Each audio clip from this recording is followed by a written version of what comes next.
I have any questions I can answer online? Is he from Wales? No, I get quarters. You get that one? Yes, sir. We do. We have a few zones rest. Got Some fun. Who's with us, Ephraim? We got Haiti with us. Oh, Haiti. Give Haiti a hand.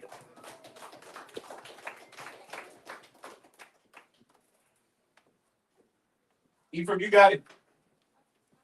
Yeah, so we got Virginia with us. VA, give VA a hand.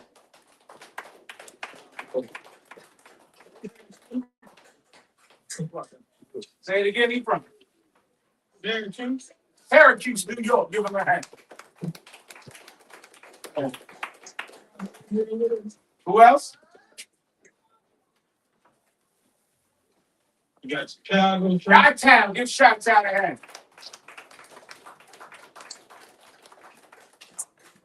Montreal. Montreal, Canada. Give him a hand, Montreal. Wayne. Killeen, Texas. Give him a hand.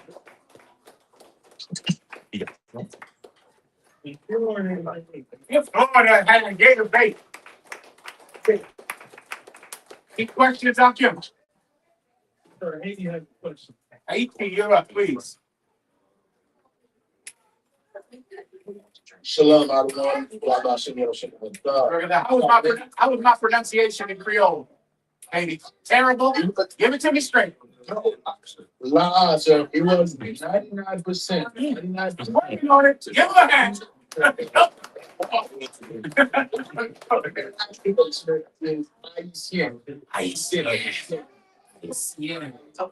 Haitian is Haiti, right?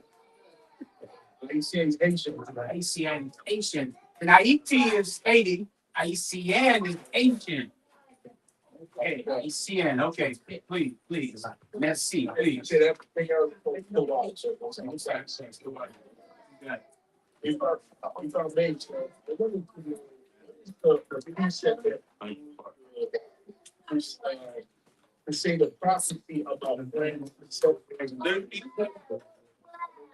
Sorry, say it one more time about friends separated from the UPK. Hell no, sir. Say it again. The country. Oh, France. Français in Creole. Sunset. I'm a Say, go ahead. about them separating from Nigeria, sir. Okay, hold on. General Hazayan would know this answer. France is something. Their biblical name is something. Haiti, but I cannot recall it. Something. I ask General Hazayan for this breakdown all the time. He sends it to me on my phone. But I can't recall this. Haiti. Not gold out of it? Not gold. No, it's a biblical name. Right? All of the names for Europe are in the Bible. The so-called white man stole the names of another people. He doesn't have a culture. He steals other people's culture. And France is something else. You had an officer's test now. It's on the test. I remember. Come on, Chi-Town. That's a Gomer? Yeah. It sounds right. I think it might be Gomer. You want to look for Gomer. I'm seeing about 75% sure the warrior is right. It is Gomer in the Bible, and Gomer, and it's in that Ezekiel 37 about when the fish will turn back and Gomer will come against them. Look up Gomer, I think in Ezekiel. I believe that's where the precept is, all right? Slightly. Gomer, yeah, Gomer sounds right. That sounds right. Let me see if I'm about to. Is Ezekiel 36? Ezekiel 38, this is Texas. Yeah, Yatazak, Gomer, right. Yatazak said it is Gomer, right. Gomer is, Yatazak said it's Ezekiel 38 and 6. Go with that, all right? No sweat. Anything else? Who made the food? Well, let's back it up for the mystery cook. One credit for it. Any questions in the group? Ephraim, any questions online? Sir, the general chief dropped the scripture on Deuteronomy 22:8 on the previous question. when thou buildest a new house, then thou shalt take a battlement, and you put in parentheses a parapet or a guardrail. That's it, Ryan, wherever you at. Go, sir. There you go. Then thou. That's the one. Good to go. Anything else? I got anything else. And so we got a question in Dallas. Dallas, Big Texas, give him a hand. Let's see if there's anything. So we got a question before. Okay. I'm ready. Hey, shalom, y'all. Yes, sir. Good to see you, Warren. You too, sir. Salaki, I have a question in Genesis chapter 49 and verse 10. I'm sorry, verse 11. This is about the tribe of Judah, the prophecy. Verse 11, it's ganging me up a little bit. It says, binding his foal unto the vine and his ass's coat unto the choice vine, he washed his goat in wine and his clothes in the blood of grapes. Well, let me about this. I'm sorry, you want to know what this means? Right, when you read Genesis 49, right? Genesis, the best way to understand Genesis 49 is to think about stereotypes. Right? There are what we call today stereotypes about each tribe. Deuteronomy 33 are about blessings. You got two precepts in the Bible that describe who the 12 tribes are. You have Genesis 49 that will talk about vast generalizations about the tribe of Israel, and they will completely fit who that tribe is today. Then Deuteronomy 33 will talk about the blessing that God gave those particular tribes. And you put those together, you're going to know that Judah is the so-called Negro, Ephraim are the Puerto Ricans, Issachar are the Mexicans, the Simeonites are the Dominicans, and so on and so forth. So this one, I'll break this one down for you, okay? Start with, go ahead. That's what I was saying. I don't know. Okay, I'm going to read it back to me and I'll break it down now for you, okay? Yes, sir. Please. Genesis chapter 49 and verse 11. Binding his foal unto the vine. What is a foal? You know what that is? A foal is a young horse. A foal is a young horse. It's like a colt. A foal and a colt are similar things. I think one of them might be a male or a female. I don't know. I don't know a damn thing about horses. Y'all down here in the country, you tell me what a horse is. I'm from North Philly. Anyway, some type of horse. All right. So Judah, he binds, read that, he binds his foal, his horse, to the vine. What is a vine synonymous with? What are we talking about with a vine? Grapevine, right? A grapevine. What do grapevines make? Wine. So he has his horse, and your horse is, back before there were cars, you needed that horse. Very important to you. Well, he binds his foal, his coat to the grapevine. He ties it to the vine. Right? His livelihood, his life is tied to wine. Keep going. And his ass's colt. An ass's colt is a donkey. A young donkey is an ass's colt. So a young donkey, important. You have to have it, or else you're not going to survive because you need that, and you need that donkey to survive. You need it, and he ties that donkey to the choice vine. What's a choice vine, warrior? His favorite. The best wine. Not that cheap wine y'all drink down there. What's that wine y'all love to drink? What's that one in the giant can? Don't act like you don't know that. Say again? No, that's too good, I think. The one with the 911? 211. That's in the can. 211. Say again? 211. 211. Still, not that. I'm talking about good wine, expensive wine. That's choice wine. He ties his ass's coat to the best wine, to the best vine, because the best vines make the best wine. The best grapes make the best wine. You get that point right out. Keep going. He washed his garments in wine. Boy, this point is getting made, I think, right now about the tribe of Judah. Let's keep going. He washes his clothing in what? In blood. I'll read it again. He washed his garments in wine. So, in the best wine. In the best wine. His clothing is washed in wine. He ties his horse to the vine. He ties his ass's coat to the best vine. He washes his clothing in wine. Keep going. And his clothes in the blood of grapes. And what do you do with the blood of grapes? Make wine. You make wine with those, young brother. Keep going. His eyes shall be red with wine. So I think we're making a point here. His eyes are red with wine. Meaning what? He's drinking. How do you know he's drinking, young brother? Because his eyes are red. His eyes, they used to call it bloodshot. Y'all still use that term? Bloodshot red. That's what gets you arrested when you're driving that car drunk.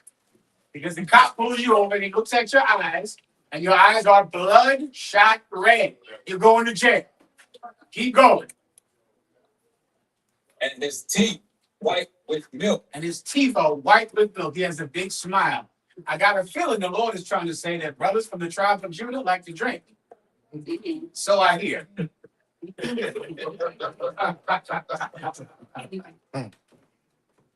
¿Hay algo más? Anything else? That's it on the That's the water, General. No problem. Any other questions?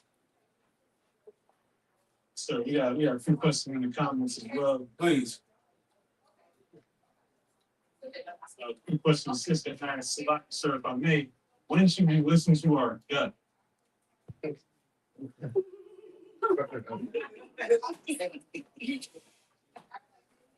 Now that's a specific question. But let me just answer it in general. Never.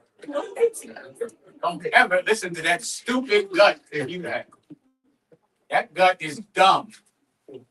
Never trust yourself. It's a terrible, terrible way to live where you trust your instinct. A lot of you think you got magic. I've met you.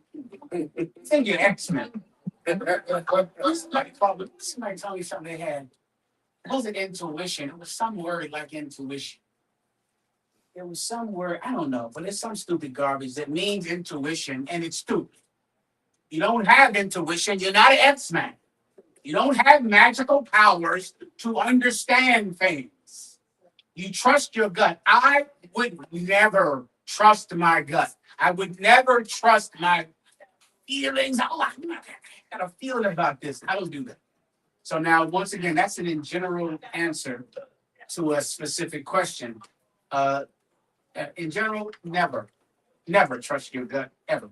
Slug Jenna. Yes, please. Slug Jenna. You must have heard me talking about drinking. See, like, you don't drink every now and again. I thought you might. He seemed like he. What do you want to say? He has to level. He knew. His gut told him I wanted that scotch. Is there anything else? Any other questions? Sister asked, is Satan considered a demon? Is what? Is Satan considered a demon? Satan is the Lord of demons, Baalzebub, meaning the Lord of demons. That's what Beelzebub means. You've heard that term before. Beelzebub means the Lord of demons. Satan is in charge of demons. Demons are false. Demons are your gut. That's your gut. Demons. A little voice in your brain that just gives you a feeling that you should just make one more bet to make that parlay. You really are going to get this week. I just know it. Just know it. I got a good feeling about this. That's a demon trying to just destroy your family and take all your money from you. This woman, oh boy, this woman, you know what? She really, she contacted me. That's a dummy. Somebody, if anyone says, why do you want this woman? She came into my inbox. She comes in everybody's inbox. And everybody, the rest. You understand me? You can't choose a woman because you got just a feeling about her. Oh, women, you forget about this. Women, this your whole life making decisions based on it. Your whole life is making decisions based on I just got a good feeling about him. It's just something about him. You're an idiot. Right? Demons are thoughts that come into your brain that are not substantiated, that are not backed by facts, and there is no father in your life that can tell you that this thought you have is foolishness. All right? That's what a demon is. A demon is your gut. Or anything else. Please, young warrior, give him a hand. Looking good at him. He's younger than me. Oh, okay. I'm just wondering if, how can you tell the difference if the demon's talking to you or if the Lord is talking to you? That's an excellent question. I'll tell you what. Now, this is a in general question, not specific, right? In specific, it's better. It's better to deal with this specific thing, but in general, this is how you know. What you want to do is remember this. The Bible says, in the multitude of counselors, objectives are achieved. If you could just do something that's so hard to do, and I'm going to try to explain it to you. If you could not trust yourself, if you could tell yourself, I have terrible instincts, I have horrible instincts. Imagine if you had no confidence about decisions. You just didn't have it. You look at yourself like, I'm the stupidest mother effer the Lord ever made. Boy, let me check. Let me do a double check. That double check is what saves lives. It's like you know what you want, right? You know that you might want to do this or do that, but you don't trust yourself. You don't have the confidence in your inner thought, in your inner, voice to go with it. So you do a check, a double check. That double check is how you can find out whether or not that's from God or from Satan. That little check. Why? Because you want to check with someone who is not going to benefit from the choice. Meaning, okay, let's say you wanted to invest in a business, right? Someone is telling you, listen, man, you put your money in this food truck. That's a big thing again. We're going to get a food truck. And we're going to make all the money in the world in this food truck. Now, you're hearing it. And of course, who's going to make the money from the food truck? I'm asking you, Roy. Who's going to make the money from the food truck? The person who owns it, right? Who's going to get to buy a new car because of the food truck money? Who's going to get a new house and to change their life because of the food truck? So you are too involved and close to the benefit of it to make a good choice. People in the world, you know what they call? They call someone called a lawyer. You get my point? They call him because he ain't buying the food truck. You understand? He's not involved. So since he's not involved, he can give you a sober counsel about this thing because he's not the one that's going to get rich. You want to sign a record deal.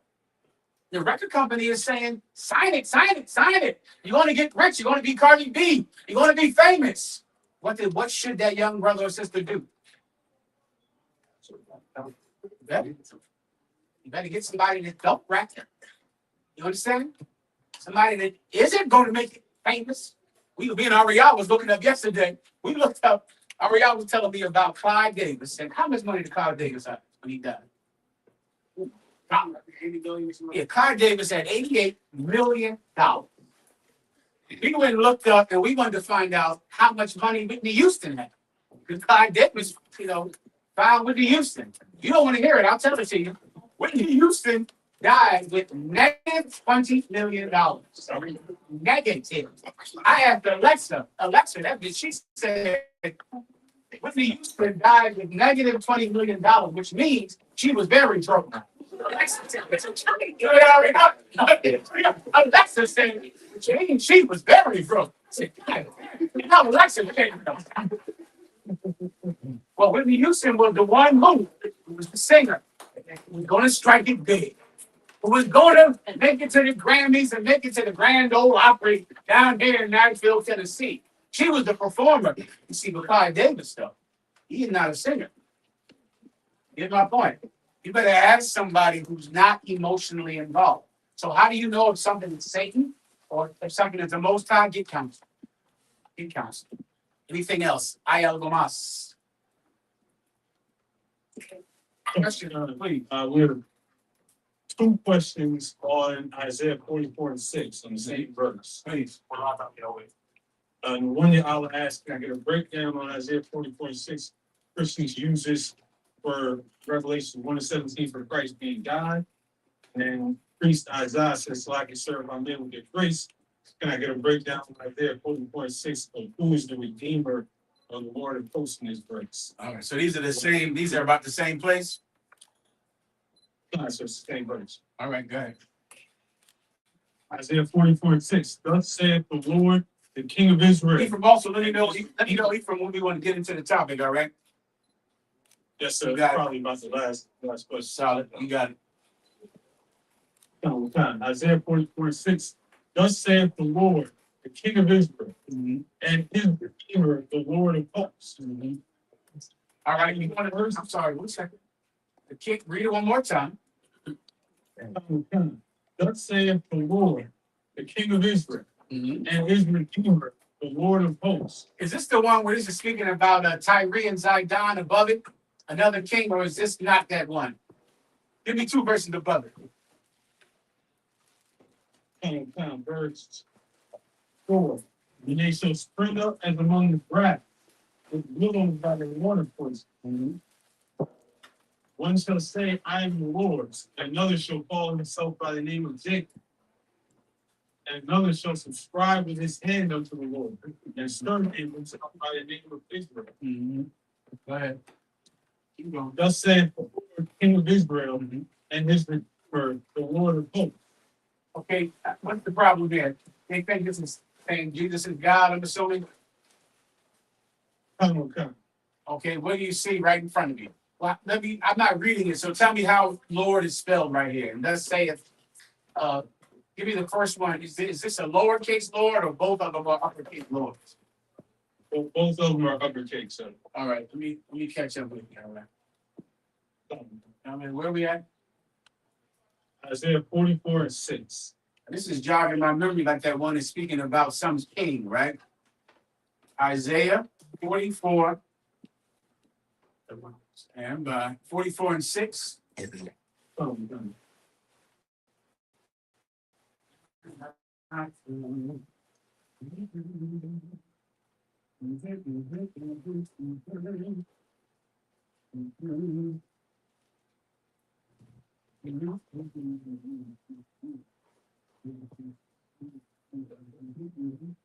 got you. And keep 1 second.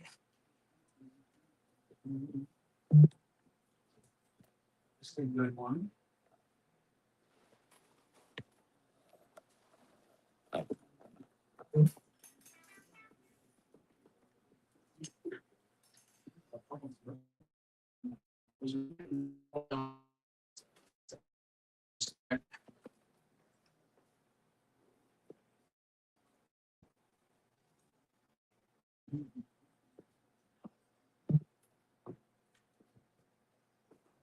Okay, I think we got to go down to.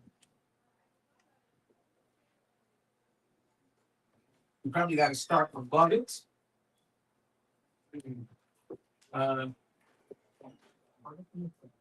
Be far above it. Let's say the Lord.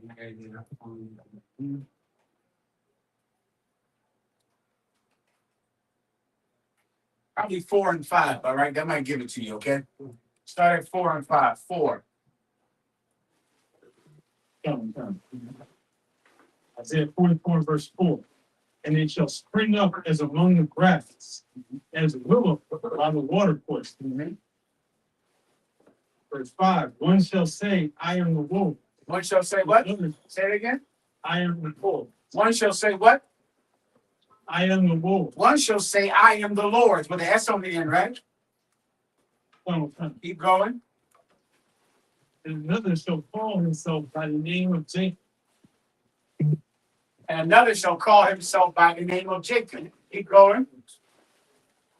And another shall subscribe with his hand unto the Lord. Right. Let me just break it down for you for time's sake, right? This is speaking about people who will always say that they represent God. Right? Think of every church you've ever encountered, every so-called man of God, preachers, fake Israelites, all of them, they shall spring up like grass. They're everywhere. I think every year I look up and it is some Israelite that watch our videos and now is trying to do what we do. They're always sitting out there somewhere destroying our salutes, doing it terrible, doing everything we do in a terrible way, awful at it, trying to do it. They spring up like grass. One saying he's Jacob, one saying this, one saying that, everyone's saying it. Everyone's saying that they're Jacob, that they're the Israelites, that they're the people that you should follow, that they belong to the Lord. Keep going. Done. And surnamed himself by the name of Israel. You hear that? And surnamed himself by the name of Israel. Now you got, I remember, you only know who the candy kings are, do you? Israelite Church of God in Jesus Christ, Jesus. Oh, give my out your hand. Get it all right out. Like, you know, the Israelite groups you've seen in your time, my out Jesus. Dude, they spring up like grass. Dude. Everywhere. Now you got to say the Genesis to Nayat told me. This one is when they damn the terrible things like this here. I mean, my God, they spring up out of everywhere. And all of them saying what? Read that part again. Done. And surnamed himself by the name of Israel. And they all surnamed themselves by the name of Israel. They're all Israelites, aren't they? All of them are the chosen people of God. They're all Israelites. Right. Continue. Thus saith the Lord, the King of Israel. Thus saith the Lord, all in capitals, the King of Israel. Keep going. And his Redeemer, the Lord of hosts. And his Redeemer, the Lord of hosts. What is that talking about? Come on. Give it a shot. Who asked the question? Priest Isaiah asked. Come on, Priest Isaiah. First of all, you might just need to this right here. Do you believe that there is more than one God? You got to start with that. Because if you are polytheist, then of course things like that will confuse you.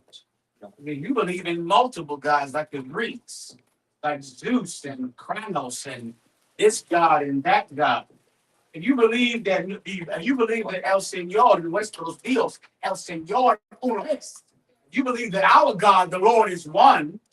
What is this talking about? I'll get to you a few minutes, but I got to get to my topic. The brother that asked the questions. Keep going. Maybe this will give it to him. Keep going. Read down. Done. I am the first, and I am the last, and beside me there is no God. Really just gave it to you just now. I just did it just now. It's just a little thing twist up in your brain because you grew up Christian, but you think you're seeing something that's not there. It's not there, and you think you see it, but it is not there. I'm going to start from the top again. Go to 5. Verse 5. One shall say, I am the Lord, and another shall call himself by the name of Jacob, Mm-hmm. and another shall subscribe with his hand unto the Lord, Mm-hmm. and surname himself by the name of Israel. Mm-hmm. So you got so many people saying that they're Israelites, saying that they belong to the Lord. Keep going. Thus saith the Lord, the King of Israel. This is what the Lord, I almost gave it to you. This is what the Lord said, the King of Israel. Where is the Most High God at? Where is he at? What do they call it? You want to guess? The kingdom, cielos. The kingdom. Reino de los cielos. The kingdom. Why is it called the kingdom? Anyone want to guess? Take a guess. You heard of the kingdom. Why is it called this? That's what a king is, right? That's him, right? But that's him in Espanol. What's in Espanol? It's something. It's good. He's in the kingdom. That's where he is. That's where he lives. He's in the kingdom. This is all God for time's sake, okay? For time's sake, none of this is about Jesus. None of it. None of this is about Jesus. It's not talking about Jesus in any way. It has nothing to do with Jesus. If you don't know, read the part after and his Redeemer. Read that next part. I am the first and I am the last. And beside me, there is no God. Now, what is that talking about? What is the point of all of that? I am the first, I am the last, and beside me, there is no God. The point is, if you're thinking there's someone else, there's not. There's no one else but him. That's it. This is not about Jesus. This is not about some Israelite that thinks that he is important. There is one God, and that is the Lord. That is that. What is this on the tip of my tongue? El Dios. Nothing. Like this, right? This is only talking about the Lord, and that's that. It's not talking about anyone else. Give me the part that you think is talking about the Lord. Go ahead. Like you said? There's a part that he asked a question about. Go ahead. Thus saith the Lord, the King of Israel, and his Redeemer, Lord of hosts.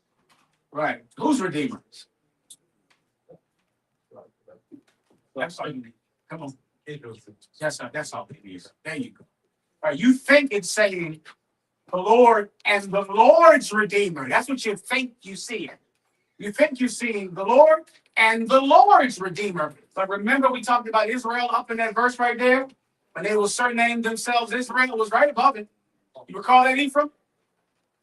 So, It was right above it, right? It's not talking about God's Redeemer. It's talking about Israel's Redeemer, because Israel's Redeemer is right above it. Everyone understands? I'm going to study Spanish enough where I can have a little Spanish when I'm drinking. Y'all should see me when I'm not drinking with the Spanish. I mean, I am like you should see me there. But I don't know it enough to remember it when I'm drinking. I'm going to pray.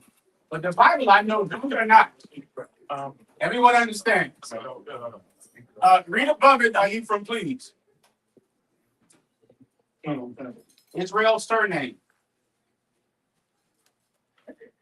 and surnamed himself by the name of Israel. Surnamed himself by the name of what? Of Israel. Keep going.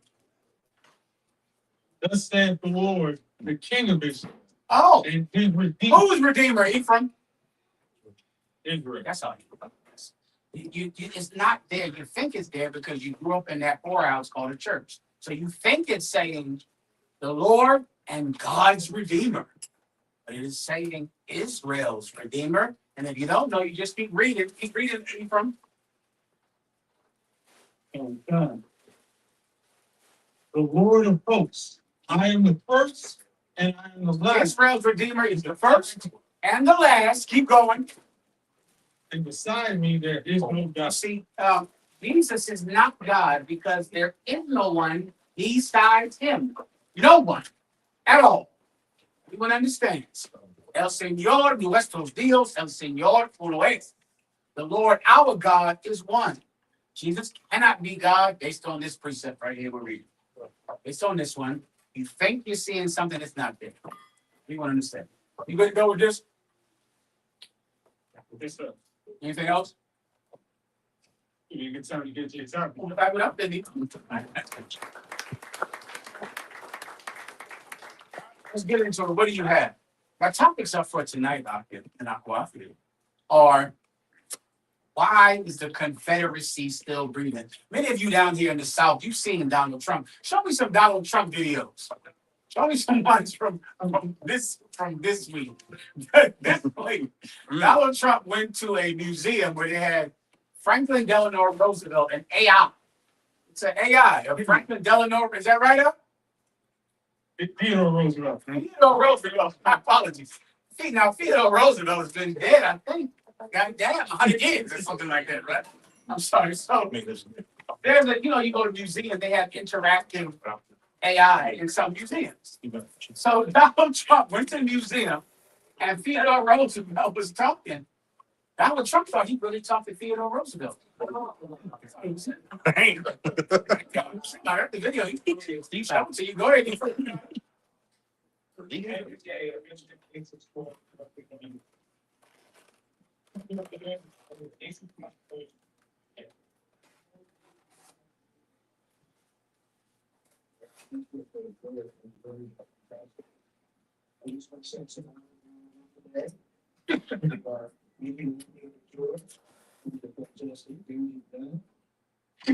Now, listen, I was going to thank you, Theodore, for seeing me today. He went to the press conference and said, today I talked to Theodore.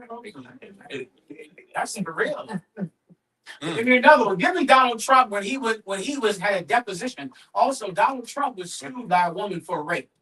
Donald Trump raped this white woman in the 70s. He won. Donald Trump is a convicted sexual assaulter in a civil case. Okay, so much time went by that they weren't able to convict him in a criminal case, but she sued him and he was guilty. He went all the way to the Supreme Court, right, to appeal his decision. The Supreme Court said, you raped them in the Supreme Court. And he has to pay her, I think, $100 million. That sounds right. This is the deposition for when he went to court to take a deposition about this rape case. Play that, please, Ephraim. General. I'm sorry. Didn't he watch that? She said it was sexy. He didn't change his French. Oh, like he was still alive. Sir, I just want to confirm, it's your testimony that Agent Carroll said that she loved being sexually assaulted by you? Well, based on her interview with Anderson Cooper, I believe that's what's in front. Play from the top again. In fact, I think she said it was sexy, didn't she? It was very sexy to be. Didn't she say that? So, sir, I just want to confirm. Wow. Donald Trump went to the fire lawyer and said she said it was sexy to be raped. Wow. It was sexy to be raped. This man won the presidency after January 6th. After January 6th. After they stormed the Congress and defecated on the Congresswoman's desk. Tried to rape that Ephraimite Congresswoman from the Bronx. I forget her name, Ephraim. She was hiding in the bathroom stall. Say again? AOC. AOC. She's hiding in the bathroom stall. As white men bust in the door to her office looking for her, she's hiding up against the wall. They're looking for her to rape her. She hid. After that, he still won. Now, you might be sitting down here in Nashville, Tennessee, wondering, how could Donald Trump have won after that? This is the reason Donald Trump won, because the Confederacy is still alive. Right. It is still here. After the Civil War, after 200,000 men died on this ground that you're sitting on right now, the Confederacy did not lose. It's still breathing today. Donald Trump won the White House because that demon that is in the Confederacy is still alive today. He's not smart. He's not a good businessman. He's a thief and a rapist, and he was on Epstein's island. How could he have won? Because the Confederacy won. Because the Confederacy is still alive. And hating blacks and Latinos won him the White House. Nothing else. Now, here's my question. How, after so much time and so much bloodshed, how could the Confederacy still be alive today? I'm going to show you how. Okay? Pay attention. Ephraim, what do you have? Take me back through history. Today, we're going to go over the Civil War today. Now, many of you, you're down here. I would assume, first of all, maybe you know a lot about the Civil War. You brothers and sisters from the South. Is there anything about Nashville, Tennessee that you might like to let brothers and sisters from across the country know about? You know about anything that you might think is important? I can give you one. Let me give you one. Let me give you the Camp Pillow Massacre. Let's start with that, Ephraim. While you're getting that, I'll try to go over the Civil War briefly. Go ahead. Let me just explain it to you. Ephraim, tell me when you're ready. So there was a time in America, right? No, Ephraim, matter of fact, let's start with Thomas Jefferson.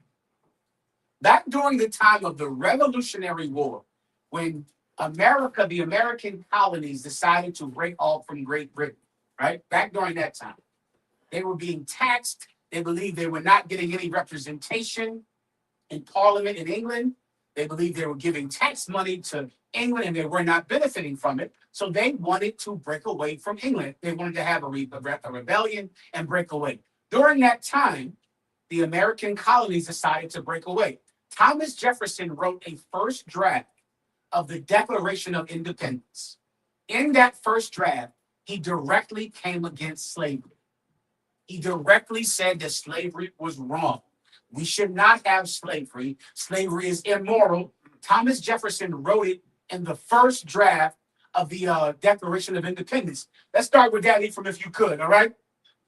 So, One of the grievances that is not really talked about in public school has to do and is found in our original draft of the Declaration of Independence. For a long time, I didn't know how to answer that question on if that promise was meant for you, Elijah, how come it wasn't in our founding documents? And the truth of the matter is it was, and it's right here.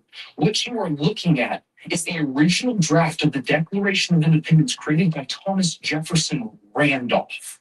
That was the grandson of Thomas Jefferson, who went into his home in Monticello after he died, July 4th, 1826, found the original 4 pieces of paper that were submitted to Congress, and before he gave them to Congress for preservation, he acid etched them onto these pieces of paper. This is the closest you can get to the original Declaration without going straight to Washington, D.C. And wouldn't you know, in this document, is found incredible truths of our history that have gone too far long suppressed. Did you know that the longest stated grievance in the entire original Declaration as written by Jefferson, when he submitted it to Congress, he ends the entire list on the abolition of slavery and the slave trade. It says he, being King George III, has waged a cruel war against human nature itself, violating its most sacred rights of life and liberty in the persons of a distant people who never offended him, captivating and carrying them into slavery in another hemisphere, or to incur miserable death in their transportation thither.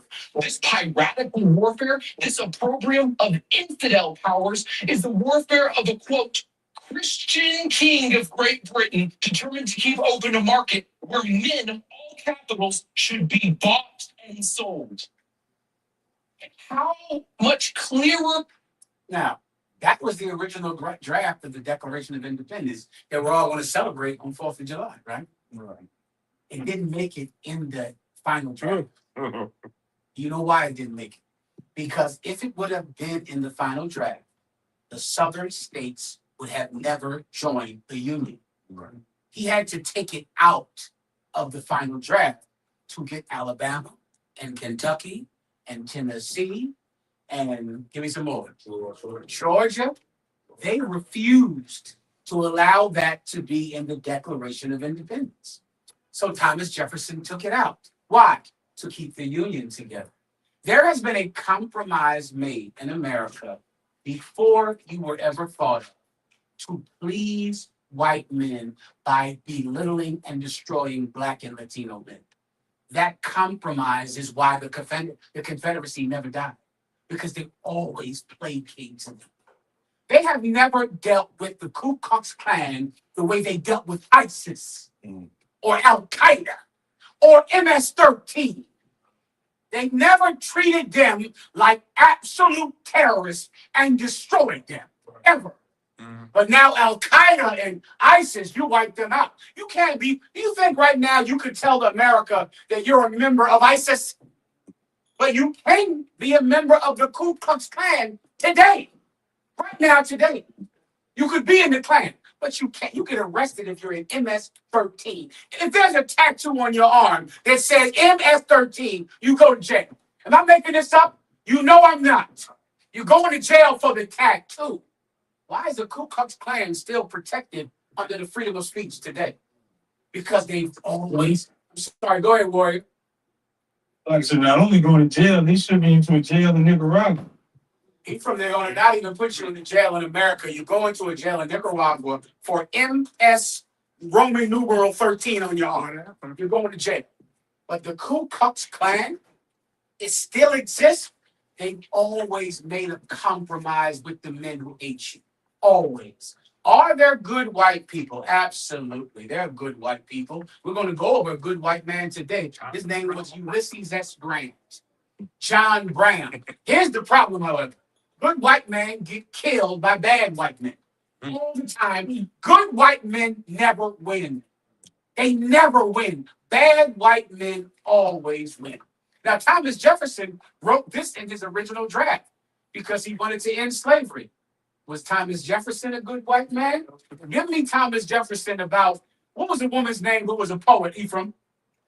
Phyllis Wheatley. There was a woman named Phyllis Wheatley. Some super smart people out there know who Phyllis Wheatley is. Phyllis Wheatley was a poet during the time of the original July 4th. And of course, when the July 4th came, Independence Day came, Phyllis Wheatley wrote a poem about how her people were not free. Do you have that poem? I think she quotes Cicero in that poem, from to my memory. Do you have the right one? Okay, so let me pull it up real quick. And that's right. She quotes like a Latin poet, a Latin poem. I believe it was written by Cicero. I believe that's correct. Phyllis Wheatley wrote this poem where she quoted, the original Greek poets, right? And the poem was about how, you're talking about freedom, you're getting freedom, but we don't get to enjoy that freedom. Thomas Jefferson read this poem and said Phyllis Wheatley did not write this poem because it's impossible for Negroes to write poetry. He thought there was no way that a black woman could have written a poem. He thought we didn't understand poetry. Now imagine that. Now today, all we are is musicians and artists now, right? We had to fight for that. We had to fight to play basketball. Right. Originally, they thought you could never play basketball. That's impossible. Originally, they thought you could never sing. You could never play an instrument. You could never do a poem. Do you have it yet, Ephraim? So I'm trying to make sure. I'll break it down for him right till you get there.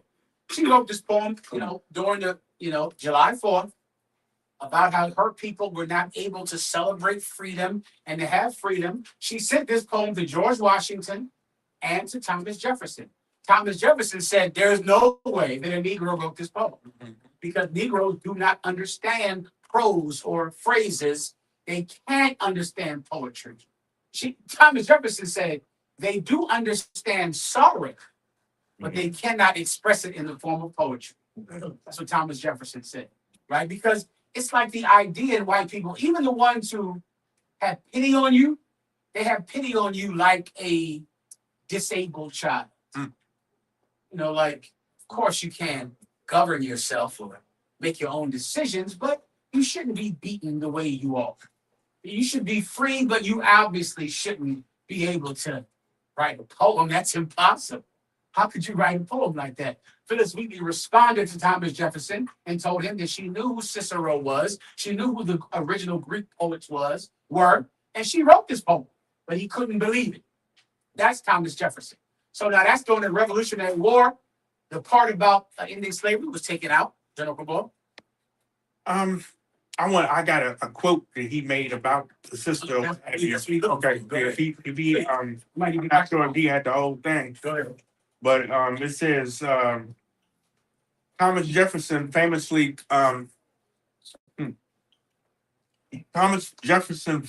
dismissed Phillips Wheatley's literary talent in his 1785 book, Notes on the State of Virginia. He claimed that religion indeed had produced a Phyllis Wheatley, but it could not produce a pope. That's great. He just says she's lying about making that poem. That takes sophistication, inspiration. They're not capable of that. Meaning any dignity that we had, they thought it came from church. But we were not capable of just pure inspiration. That's impossible. They civilized saved the man, killed the savage. That's straight out of the Christian church's assimilation. Save the man, kill the savage. Well, that's how America started, like that. They had to remove it from the Declaration of Independence, or else the southern states would have never joined it. They would have stayed with Great Britain, but they removed it so the southern states joined. So then America's going on and going on and going on. Then it was a time when now there were 11 slave states and 11 free states, right? And that's how America was. And it began to be a big divide between the slave states and the free states. But then there was a concept called manifest destiny, which every white man thought it was their obligation to go west and to expand America. But the problem is, were these new states going to be free or slave? And they began to have great fights over this. They came up with something called the Missouri Compromise. The Missouri Compromise was that if you had one extra slave state, the next state had to be a free state. So then states started to join on, they began to go west, and they made one slave, one free. One slave, one free. But then this great state of Texas came up. And Texas wanted to break off from Mexico. Texas was originally part of Mexico.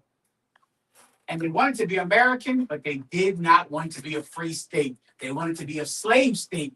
But then that would have meant that there was an extra slave state, right? And the Mexicans wanted it to be a free state. Mexicans fought because Mexico was against slavery. Mexico did not want Texas to break off and be a slave state. And so they began to fight over Texas, right? Even Texas, you ever heard of Six Flags? That's because at one time Texas was 6 countries, 6 places, because they kept fighting over whether or not who was going to get Texas. Who would get Texas? The free states wanted it, the slave states wanted it. Texas wanted to be a slave state. They made them, and so it broke the Missouri Compromise. And then there was a political party that was fresh and brand new that popped up in Washington, D.C. called the Republican Party.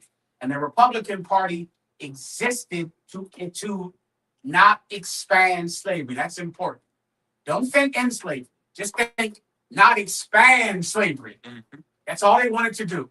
They didn't want to end slavery, but they wanted to stop slavery from expanding to the west, to Texas and all the way to California. And Abraham Lincoln was the candidate for the Republican Party, and he won. And when he won, that was it. Go ahead. Expanding, could that also mean like going up north into the factories as well? No, not this part. This part, Okay. think go west. Okay. Think the Okay. Yeah. Oregon Trail, Oklahoma. Yeah. Think all the way to California. That's where America was going. Going west. Right. It was going west, and they knew they had to do it. But then were these new states going to be free states or slave states? And that's where the conflict came, because it was breaking the compromise they made of 1-to-1. Because Texas, there was already a slave state, and then Texas would have been now an extra slave state. It would have broke the compromise. Okay. So it was a giant conflict. Also at this time, at the same exact time, there was a court case in the Supreme Court called Dred Scott. At the exact same time. The Dred Scott decision was, it was in Wisconsin, I believe. Someone look it up, I believe it's Wisconsin. It could be somewhere else. Where there was a brother that went with his master to Wisconsin on business. When he got to Wisconsin, he said, I'm not going back. I'm staying. Because Wisconsin was a free state. And he said, I'm staying here because Wisconsin is free. I'm not going back with you. George Washington had slaves that did the same thing, right? And George Washington was such a bastard, he did all kinds of tricks to get them to go back to Virginia. But this brother stayed. He took his case to the Supreme Court. The Supreme Court said, you are property and you have to go back with your master. And it meant, and not only that, the Supreme Court not only said you have to go back, but the Supreme Court said, Wisconsin is wrong for not sending you back. There's supposed to be slavery in Wisconsin, which destroyed everything, which meant you couldn't have 3 states. You couldn't have a state that did not honor the fugitive slave law, because certain northern cities would not honor it. The Supreme Court said every state has to honor the fugitive slave laws, which means if you go to a northern city, you're still a slave there, and you got to go back. And that meant that there was no way to have a free state. Gentlemen. That made everybody slave catchers because they had to send you back. So you couldn't stop in New York like No way. What's her name? Harriet Tubman. Harriet Tubman. They started going to Canada after that. Exactly. They had to go to Canada because that Dred Scott decision meant there could be no place where a slave could find refuge, because a slave catcher could just go to New York and take you out of New York. After the Dred Scott decision, there was another decision that was decided on the same day I forget this woman's name. Ephraim will know her name. A woman who was in Mississippi or Alabama. She left and went to a free state. The slave catchers came to get her and take her back. She took out a knife and she killed her children. She killed all of her children. As she was killing her last child, she said, I would rather that all my children die than that they go back to Mississippi.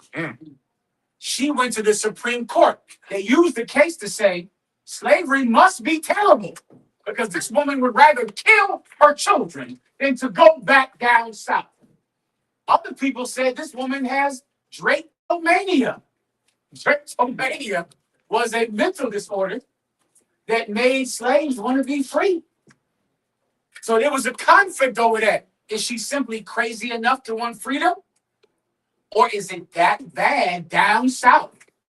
That went to the Supreme Court. The Supreme Court said she has drapetomania. She has to go back down south. All that got decided, which meant what? There was no way to end slavery without war. And I'm sorry, I keep saying end slavery. I don't mean to say that. There was no way to stop the expansion of slavery without war. When Abraham Lincoln became president, the southern states broke off, I think, next month. 30 days later, they broke off and voted to break off from the Union because they knew it was no other way. Right? So they broke off, they voted, they broke off. Abraham Lincoln became president. Ephraim, can you give me Abraham Lincoln's inaugural address when he became president? If not, I'll just tell him what it is. You with me, Ephraim? Yes, sir. Do you have it or can I go? I think I have it right here. But you can go ahead, sir. I'll go. Abraham Lincoln became president. He did his inaugural address, which is what every president does. In his speech, he says, I have no intention of ending slavery in slave states. I have no intention of taking away the property from slave owners. Remember, you were the property. He just didn't want more slave states. But Abraham Lincoln had no intention on ending slavery. It's in the speech. He said it in the speech. And that was his way of trying to tell the slave states, don't break off. Don't leave America. You're going to still be able to have slaves. I'm not going to end slavery. I'm just going to continue our agreement to have a one-to-one as we go out west. The slave states didn't believe him. The slave states broke off. Then finally, there was a war at Fort Sumter in South Carolina, where in South Carolina, the Confederacy attacked a federal fort in South Carolina. And that's what started the Civil War. So the Civil War was going on for about a year or two. Abraham Lincoln saying, I'm not ending slavery. I'm not going to do it. I'm not trying to end slavery. But then something happened. Let me tell you what happened. 245,000 black men joined the Union military. 245,000 of them. They joined the Union. Take me straight to Ulysses S. Grant. You want to learn about a good white man? And I think there's about a handful of good white men that ever lived. Ulysses S. Grant, as far as white men goes, was a good white man. He was a white man that had some sense of humanity, humanidad. He had some sense of being a person. Ulysses S. Grant said this: slavery would have never ended without Ulysses S. Grant writing a letter to Lincoln and saying, so many slaves have come to join the side of the Union. This is the greatest blow that we could ever do to the South, is to enlist these black men. Once Lincoln read that and saw, my God, you think about this. Now think about down south. I think a third of the men down south were slaves. A third of them. None of them could fight for the Confederacy because they were slaves. So by taking the slaves and putting a gun in their hand and killing white people from the South just didn't have any soldiers. And they didn't have anyone to fight. The South was outnumbered, I think, by 6-1 because all of their farmers were black. So when the war came, they didn't have any soldiers at all. Those soldiers went and fought up north.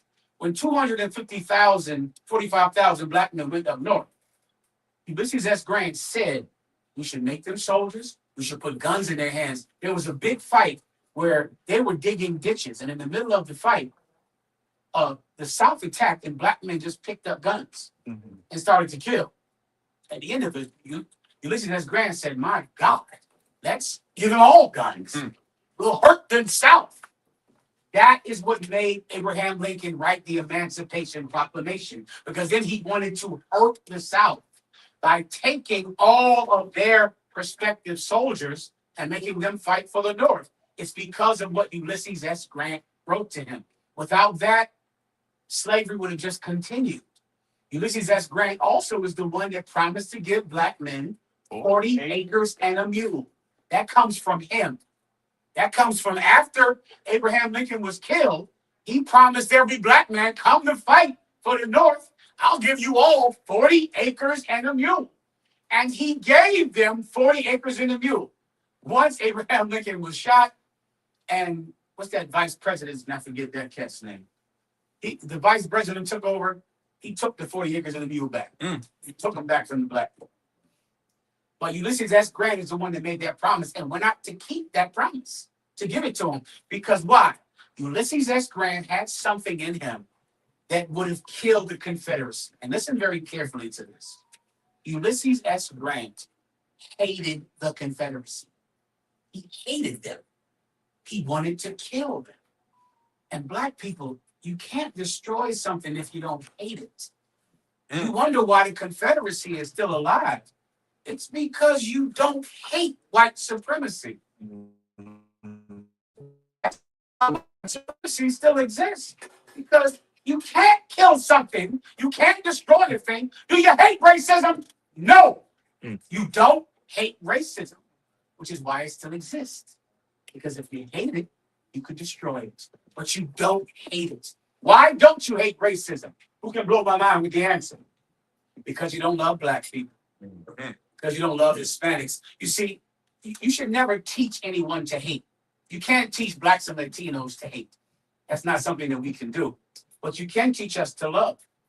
And if we learn to love, amor vencerá al odio, love will conquer hate. The problem is we don't love each other enough to hate oppression. That's why you can still celebrate the 4th of July today. That's why you still set up a grill and barbecue. Why do you still do that? Because you don't love your grandmother who was a slave enough. And because if you love your grandmother enough, you would hate racism. You would hate oppression. You don't hate oppression because you don't love your grandparents enough. Ephraim, are you holding something for me? Yes, sir. Please. This is from the 60s. They interviewed people who've been alive long enough to remember the existence of plantations. To say that, oh, our Negroes are happy. They like the way things are. Other people just leave them alone. It would be the problem. And some, I think, really believe it. And I think that that's one thing, perhaps, this sort of thrown off balance when all of a sudden the Negroes weren't behaving the way they thought they ought to behave. You were just a doormat. And that's what good relations came in, as long as you're a doormat. We want good relations. If you could paint a picture for us of what it was like on the plantation in the early days. It was a lovely, happy time living in open spaces with really lovely colored people. And so all those years we played together and everyone was happy. We never heard of all these things that we hear about today. My father had everything thoroughbred, from pigs, horses, to dogs, and the people had to be thoroughbred. And they would get into a buggy with them and drive to the planting. Yeah, and the people had to be thoroughbred too. They had such a wonderful time. Why is the Confederacy still alive? You know why? Because they love the Confederacy. They loved it enough to fight for it to this day. You see, we don't love each other enough. We don't love each other as much as white people loved the time when you were their slaves. They relished that time. They relish it so much that they want to make America Great again. again. They're like, man, there was a time. There was a time when the pigs were thoroughbred, the horses were thoroughbred, and the people were thoroughbred too. Everyone was happy. Let's make America great again. They love the past. They love the Confederacy. They won't let it die. What do you love enough to kill for? You don't love enough to kill white supremacy? You love ribs on a grill, don't you? You love potato salad and flags and the fireworks, I guess, firecrackers or something like that. Firecrackers, I guess. You love that. You see, those white people, they love the antebellum South. They love it. They think about the past, Doc, when you were a slave, and it gives them such nostalgia of better days that they're willing to fight for anything to make it live again. And it's a lot. Now, let me tell you another thing about Ulysses S. Grant. Before the Civil War, Ulysses S. Grant was born, and he had slaves. He had slaves, I think, in Illinois. And farmers would come to his house and see him out working next to his slave. And they would go, "What in the hell is your problem out here working next to your slave? Why don't you ever beat your slaves?" This is in his book. This is in his book where they would go, "You're working, plowing a field right next to a slave? Why are you doing that? Why aren't you beating your slave like you're supposed to be beating your slaves?" And he wasn't. Was he in the truth? Hell no. Was he a devil? Yes. But my God, he had some humanity. Something. Like John Brown had some type of humanity. Well, he's gone. And that's that. He tried to do something, but bad white people always win. They always win. What else are you holding out? Just start running down everything that I sent you. So we got the story of the Fort Pillow massacre. Here we go. This goes to more proof on why the Confederacy is still breathing. Wait, first give me the rules. Give me the liberty rules or liber rules. You know what I'm talking about, Alan? Okay, let me break this down for you. During the Civil War, every war has kind of a rules of engagement, right? Rules that the enemy combatants decide this is what's acceptable in our conflict with each other. Well, in the Civil War, the northern states had rules, right? Rules of things that they could not do to the South. The northern states considered the South their brothers, right? Even today, they talk about it like brother against brother, the North against the South. The northern white people, who were the good white people, they considered the South to be their brothers, and they wanted to maintain a relationship with them. So they made certain rules. Here are the rules right now. Read the rules and then give me the Fort Pillow massacre. Go ahead. The Lieber Code governed the wartime conduct of the Union Army by defining and describing command responsibility for war crimes and crimes against humanity. It dealt with, for example, black prisoners of war. The Lieber Code, military law, prohibited racial discrimination against black soldiers of the Union Army, specifically the Confederate Army, denying them the rights and privileges of prisoners of war. The northern states had rules on how you treated black people. The northern states said that you are not allowed to destroy any property of a southern person unless it is absolutely necessary for the war effort. You could not go into a white man's house unless this house was helping the South to fight the war. You could not speak rudely to a white person. That's in these rules. You could not yell at them unless yelling at them was completely necessary for the war effort. Southern states were treated with such kindness from the North. They were treated like gentlemen. They were treated with kindness. Now let me show you how the South treated the North. Give me the Fort Pillow massacre. Go ahead. Fort Pillow massacre in Tennessee on April 12th, 1864. April 12th, 1864 in Tennessee. In Tennessee, about 3 hours from where we're sitting right here, was the Fort Pillow massacre. You go. In which some 300 African American soldiers were killed. One of the most controversial events of the American Civil War. So most of the Union garrisons surrendered and thus should have been taken as prisoners of war. Now remember, Soldiers in Tennessee was the first southern state that was conquered, and then they went back to the North. Tennessee, when they broke away from the northern states, but then they went back. Well, before they went back, the southern states attacked Tennessee at Fort Pillow. and they were outnumbered, and they had only black soldiers at Fort Pillow. They had white officers and black soldiers. They all surrendered with their hands up and said, "We give up." And the southern states killed every last one of them. They killed the white officers and they killed every black soldier at Fort Pillow. Killed them all. Keep going. And the Confederate refusal to treat these troops as traditional prisoners of war infuriated the North and led to the Union's refusal to participate in prisoner exchanges. The southern states could not handle a black man being a soldier. And so even though the black men surrendered, they just killed all of them, 300 of them. With their hands in the air, surrendering. They slaughtered all of them 3 hours from where we are right now. That's why the Confederacy is still alive. That's why it's still breathing. Because they didn't treat these bastards like they were ISIS, like they were Al Qaeda, like they were MS-13. They treated them with such kindness. And who wants to guess what happened at the end of the Civil War with these traitors that betrayed their country and killed the United States soldiers? They were all pardoned, every last one of them. All of them were pardoned. All of them were treated like good old boys who just made a mistake, and they were accepted right back into the Union. All of them. And what happened about a year later? They shot Abraham Lincoln in his goddamn head.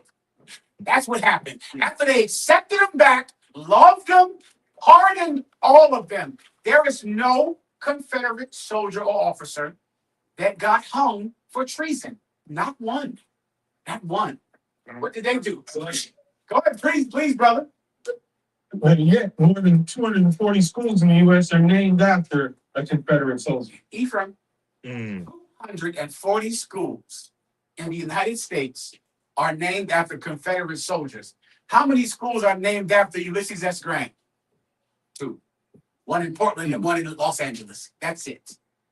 240 schools are named after traitors, terrorists. And the majority of those schools are black schools. Damn. Time on time.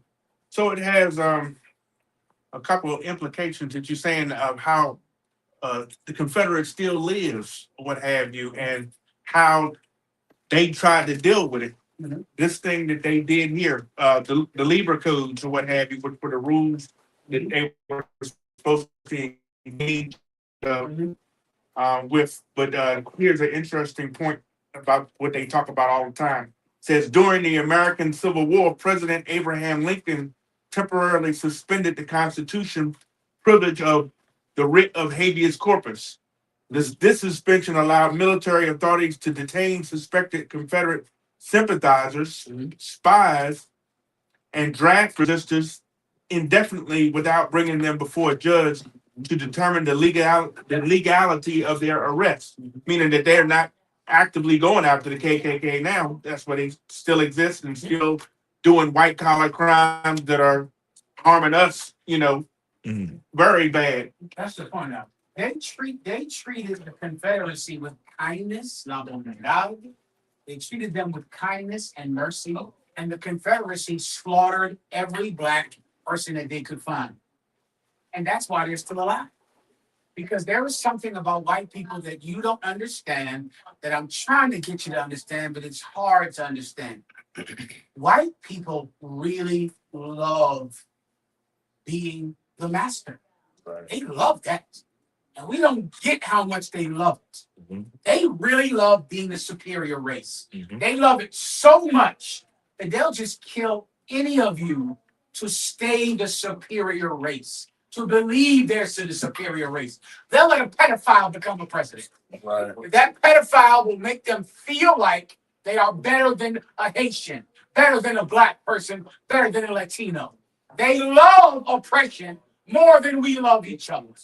What else are you holding, Ephraim? So, like, sir, a quote right on that topic from Confederate General John Bell Hood wrote, Stop for a second. This was during the end of the Civil War when the South was just losing ridiculously.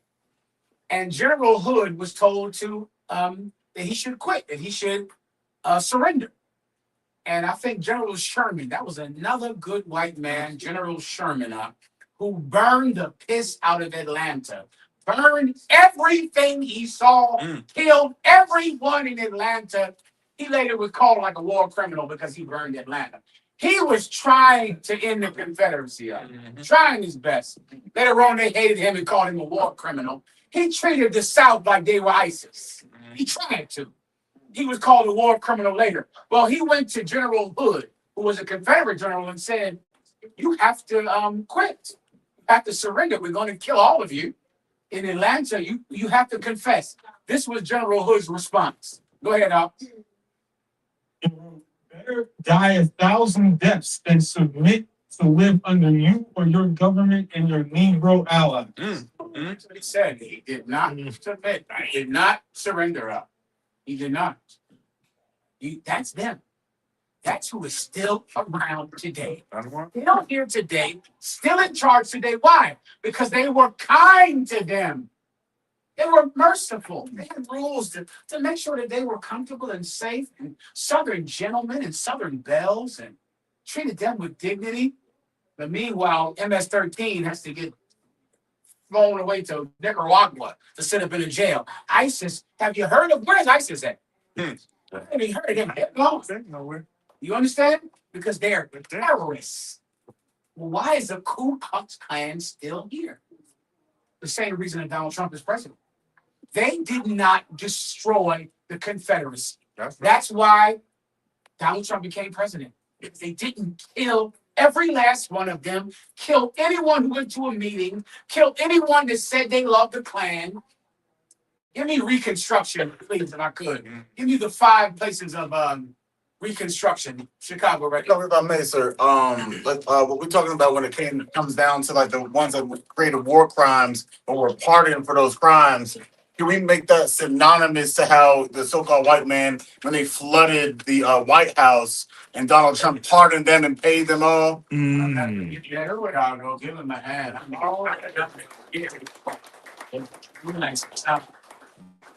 They stole the Capitol, beat up police officers, halfway killed them, and they all got pardoned. Right. Just like the Confederacy got pardoned. It's the same thing. And what are we doing here in the South? Eating pork chops and hogs? Eating bacon. Celebrate the 4th of July with flags. You see, white people, they love being your master more than you want to be theirs. That's for damn sure. They love being your master. They love it. And you don't love each other enough to fight to be their master. And it is just that simple. So many people think the Israelite School of UPK is a hate group. That's a lie. The Israelite School of UPK, we actually love each other enough to hate our oppressor. You don't hate your oppressor because you don't love him. You don't love him. You women, you know what I'm talking about. What would you have to do? Let's say someone was trying to steal your child, Nadia. Someone wants to come and kidnap your child. Now, you're a woman, a small woman. What would you do? I guess just pray for him, I guess. Wouldn't you? Yes. Right? No one would have to teach you hate with it. No one would have to say, learn to hate, Nadia. But if you love your child enough, you would absolutely hate someone trying to kill your child. You wouldn't need to learn hate. You would just have to learn how to love your child. That is the problem with the South. The problem down South is that you don't know how to love down here. You don't know how to love.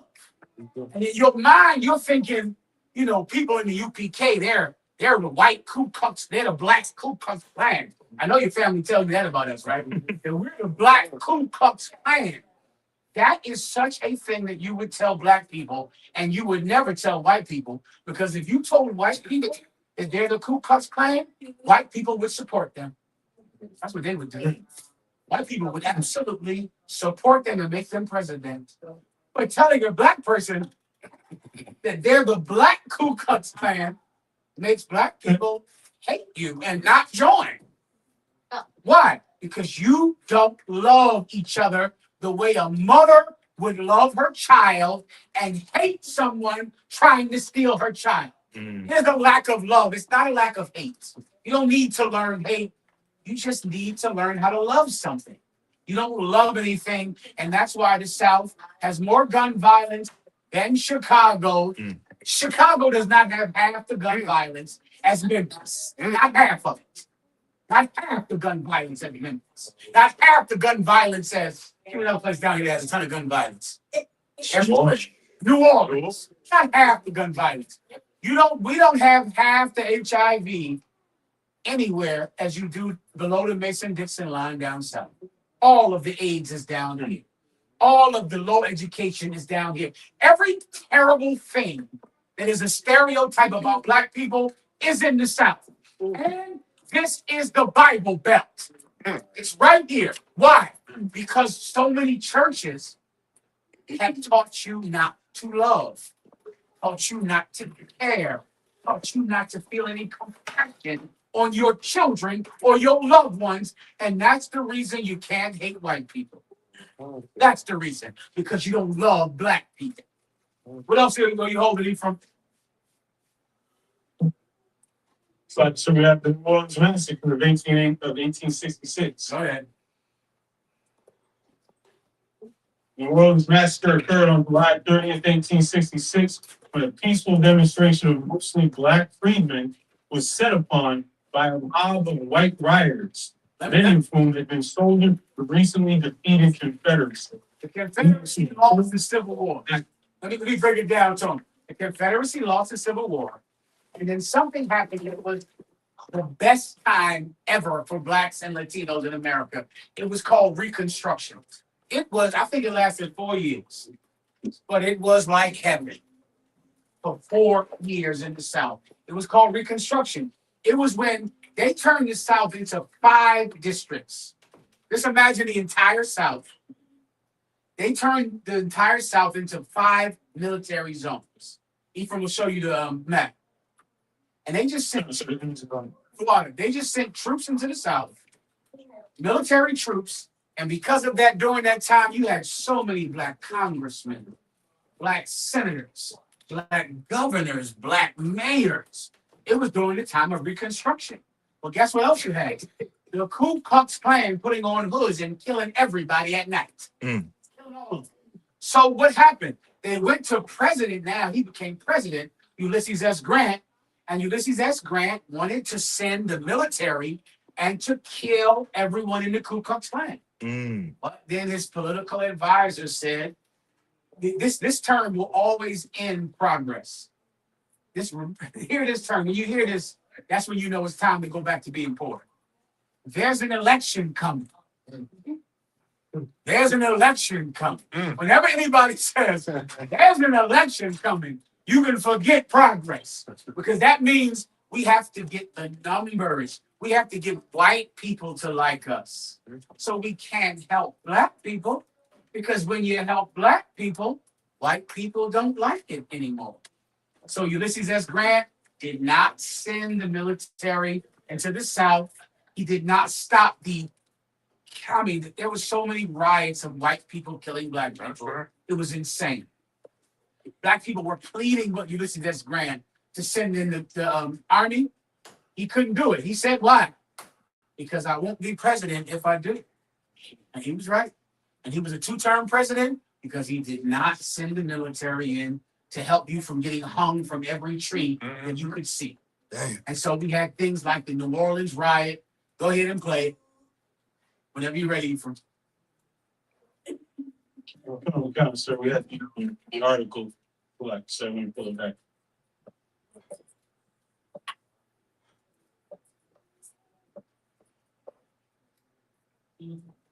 The New Orleans massacre of 1866, according to the Jill's Vanguard, estimated that 40 to 50 Black Americans were killed and more than 150 Black Americans wounded.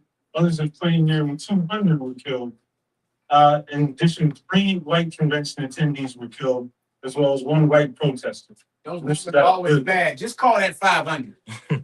All right, just call it 500, because they always say 150 to who knows? 500. Keep going. During much of the Civil War, New Orleans had been occupied and under martial law imposed by the Union. In 1866, Mayor John Monroe, a Democrat who ardently supported the Confederacy, was reinstated as acting mayor. Judge Howell was elected as chairman of the convention with the goal of increasing participation by voters likely to vote for removal of the black codes. The black codes were rules to stop black people from owning property or having any power. And so, of course, these people that were voting and going to run for office were going to remove those black codes, so they got killed. They all got killed. Is there anything else from that you're holding? Kind of the Scottsboro boys. How'd I forget? Who's the brother from Alabama who's in the back early? Scottsboro, Alabama. You know what I'm talking about then. Give him a hand. Scottsboro, Alabama. Recently, we have tons of Carmelo Anthony. Where was that done at Carmelo Anthony? I should have known. In Texas, the Bible Belt in Texas. Well, Carmelo Anthony is a story. It's a recent story that all of you know about, where there was an all-white jury that convicted a black man who was being bullied and assaulted by white men. Every person on the jury was white, and they convicted him and gave him with first-degree murder. Let me ask you a question. Have you ever heard of an all-black jury in your damn life? Ever? Someone can Google that for me, because even the OJ, how many black people were on the OJ trust? I don't think it was 12. I think it was like 9. I don't know if I've ever heard of an all-black jury in Harlem. I've never heard of that in my life. That there is a all-black jury ever. But somehow they had an all-white jury, and of course they convicted Carmelo Anthony when he absolutely was in self-defense of defending himself. Why? Because the Confederacy is still breathing today. How do I know? The Scottsboro 8 is how I know. In Scottsboro, Alabama, there were these children that were traveling on a train, right? You know, back in those days, you had trains and kids would just jump on a train and travel from place to place, right? There was a white girl on that train. She got on the train. She was a whore, having sex with everybody on the train for money, a prostitute. She went and somehow she got caught having sex with this white woman. She went and told the train conductor she was raped by 8 black men who were on the train farther down the line. Well, they went farther down the line and got these 8 black boys and arrested them for rape. They arrested them, they took them to jail, and of course these black boys never met this white girl, never saw this white girl. They're telling everyone this. They had a giant trial. What happened on the trial? An all-white jury. An all-white jury convicted them of rape. Every last one of them. What happened after that? They appealed the case. They got another trial. At the next trial, brother, the white girl got on the stand and said, I lied. The white woman said, I lied. I never met these black boys. I shouldn't have done it. I was a prostitute. Do you know the jury still convicted them? Jesus Christ. Still. With the bitch English and saying, it never happened. I never met them. They never did anything to me. The jury still convicted him. It was so egregious that another good white man had to step up. That judge threw away the conviction. Because he's sitting there and he hears the bitch saying she doesn't know him. Right. The jury still convicted him. The judge said he threw away the conviction. I let him go free. Because it was that egregious. That's the story of the Scottsboro 8. And last week, Carmelo Anthony went through the exact same thing in the Bible Belt. The Confederacy still lives up because no one loves each other enough to hate white oppression. We don't care about each other enough. We don't love each other enough. And because we don't love each other, we can't kill white supremacy. It is evil to celebrate the 4th of July. Why is it evil to celebrate the 4th of July? Because America is a stupid and evil country. It's a country that everyone laughs at. Where did I get that from? Donald Trump. Donald Trump said that. Donald Trump is telling you why you shouldn't celebrate the 4th of July. Ephraim, show me that, please. You know, I've heard people forever say you have to love America. Donald Trump doesn't love America. Right? He hates America. Donald Trump doesn't love the military. I wish we had Alexa in here. Someone ask this in your phones. Ask your phone, has Pete Hegseth insulted the American military? Put that in your phone. Ephraim, you give me Donald Trump saying that America is stupid and corrupt and the elections are rigged. Donald Trump hates America. Why can't I hate America? He hates it. He made it president. Why do I have to make barbecue ribs and potato salad and a flag? Well, Donald Trump can just say this is a stupid country and they're dumb and the elections are rigged. Do you have it, Ephraim? As well, sir. Say again? Almost, sir. Almost. This is why you shouldn't celebrate the 4th of July, because this is a stupid country. A terrible country. They're laughing at us. The other countries are laughing at America. How do I know that? Donald Trump said it last week. He said it last week. But you slaves feel some need to love this place. White people don't have to love this place. If Donald Trump says, I'll make America great again, what is America before he makes it great? Terrible. That's what he said. Yeah, I'm saying it's terrible. That's what I've been saying. I'm saying it's terrible. You called me the black KKK. I'm saying it's terrible. Donald Trump says it's terrible. You make him president. You make him president. America is terrible. And they're laughing at us. And it's a stupid country. And the military is stupid. And the military is woke. And the military is disgusting. And they're laughing at us. And that's why I'm not celebrating the 4th of July. For that reason.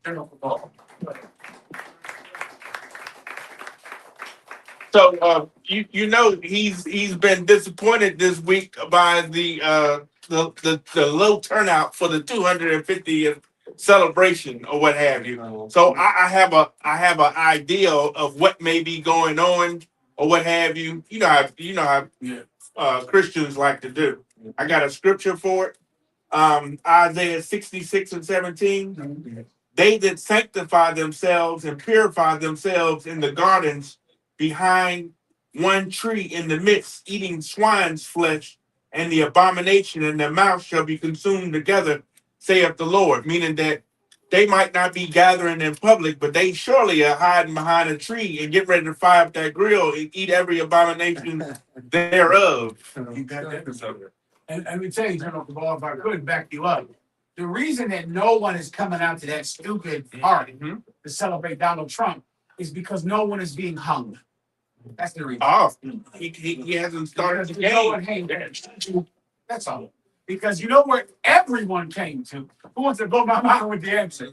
January 6th, everyone was there beating their pits out of police officers and kicking in the door. You see, no one is coming to the 250th carnival because there's no niggers being hung, no Mexicans being hung. If you wanted white people to actually show up to a celebration about America, you should have had a lynching that day. Because if there was a lynching that day, everyone would have shown. I don't have to go through 1,000 videos, do I? 1,000 pictures. And where it looks like there's a lynching, it looks like there's 3,000 people there. Children there. That's right. The entire state would come out for a lynching. I don't want that. The problem with the 250th anniversary of America, the reason no one is showing up is because there's no lynching. All right. Where we at, Ephraim? Ephraim, I think I'm off this topic. That's all I can do for you. Now let's go into the father topic about the broads. Are you ready? Okay. I had that Cooper Trump for you. Oh, go ahead and play it. Third world countries. Your election, we're like a third world countries. Your elections are crooked, and you're crooked, and leave the press is crooked, and so is ABC and CBS. And we're a third world country.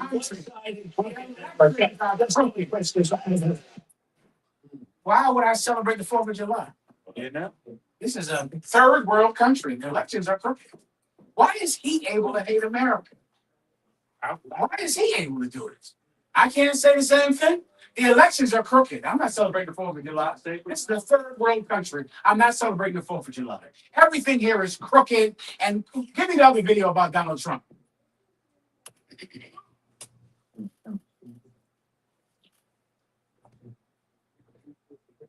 What's the other? From Trump. All over the world, they laughed at. Go ahead and play. A year ago, our country was an embarrassment, and all over the world, they laughed at us. That's why I'm not celebrating 4th of July. You know, man? Because a year ago, this country is an embarrassment. Everybody laughed at us. I gotta go set up a grill and celebrate and burn sparklers.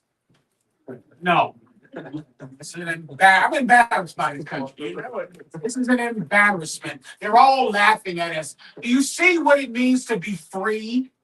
Do you see how you're black and you cannot say anything bad about America? Right. You cannot say anything bad ever about America. Do you know why? Because you're not allowed to love your people enough to say anything bad about America. Right. Donald Trump loves what? The Confederacy. Mhm. He loves it enough to disrespect the Union, disrespect the American government. They got in charge of the Pentagon. What did they do? They changed the name of the Department of Defense to the Department of War. Why? Because that was a stupid name, and it was a stupid organization, and they were woke, and he had to molest it a little bit. He molest everything. He molest everything. He had to go to the Department of Defense and just finger it a little bit. It turned into the Department of War. He fingers everything he's around because he's a molester, and you made him president. Now I have to love America? No, I don't. Not according to him. Everyone understand. This is why the Confederacy is still alive, because you didn't kill it. Why didn't you kill it? Because you can't kill what you don't hate. You have to hate a thing to kill it. You have to. You don't hate white supremacy. You don't hate racism. Why? Because you don't love the victims of white supremacy. You don't love the victims of racism. And that's the reason that you brothers have grown up seeing a Confederate flag waved in your neighborhoods in 2026.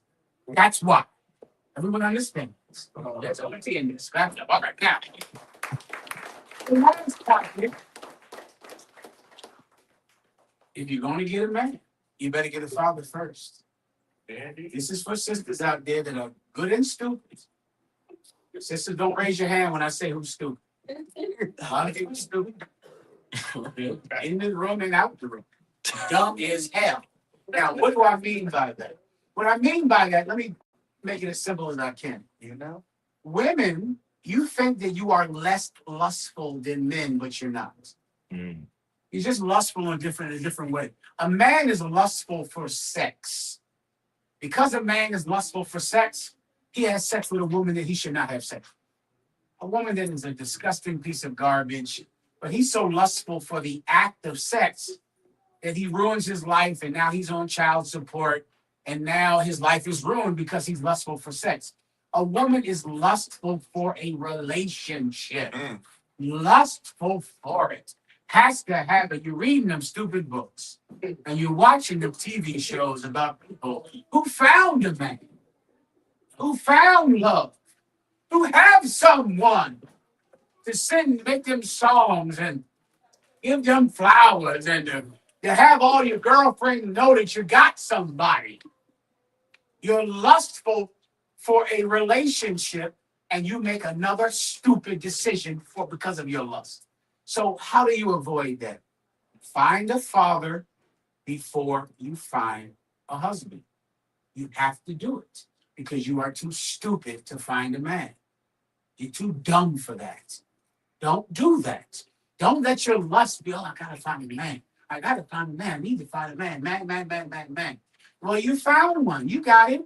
But your father would have never chose this one. This is not someone he would have chose. if he was involved, he would have said, not him. This is not the right one. You might be confused. You might not understand. You will later. You will. Now, blow my mind with this answer. Because I encounter this all the time. Now, I'm saying this, right? But you're not going to do this. You're going to still find a man, not speaking to you in the room, but everybody else. You just seem like y'all are all married. It's too late for y'all. Y'all just, but there are single women out there. Okay. Y'all just, you got to deal with what you got to deal with. But if you're single, it ain't too late for you. Okay? It's not too late.